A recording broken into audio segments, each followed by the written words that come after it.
Like, you know, I couldn't tell you like what kind of a guy he was. I didn't know him in that way. I just know that he was very, very smart business-wise, very, very savvy business-wise. He didn't trust promoters.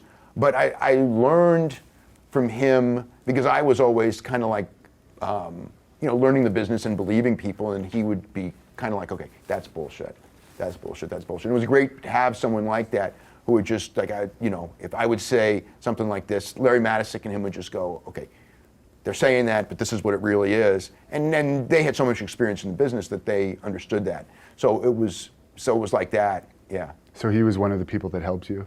Absolutely, yeah. Do you know who did that interview with him online that's almost an out-of-character interview?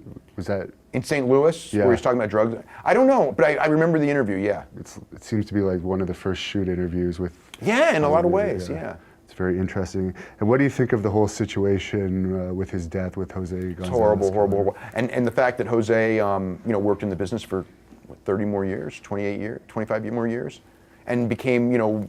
Worked that night. Worked that night. And remained on as Booker. Yeah, secretly Booker, and then after a couple months came back as official Booker. It was horrible. It's horrible. I mean, it was that aspect of the business was just terrible, and yeah, that was one of the worst things ever. Do you think his wife should have at least sued WWC over that? You know, it was talked about, but it's like the problem is it's the same thing as the trial. You know, you're going to sue in Puerto Rico. How are you going to collect? You're the outsider suing them.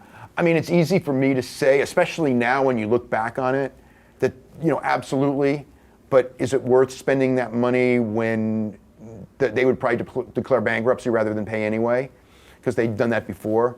So probably the best thing was, you know, not to do it, you know, from a financial standpoint. Why spend the money that he made for the family on this lawsuit that you can't, you know, but from a moral standpoint, should they have been sued? Yeah, and everything, yes. And if it was perhaps in the mainland or something, you know, who knows, you know, but it's just like the trial, you know what I mean? The trial told you a lot too. It happened in their dressing room, and, you know, the murder weapon disappeared, and all that, yeah.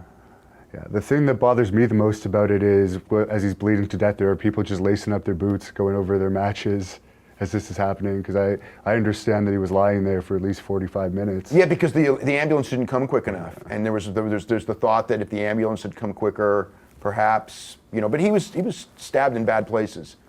But yeah, I just remember that was what a nightmare. That whole period was like a nightmare.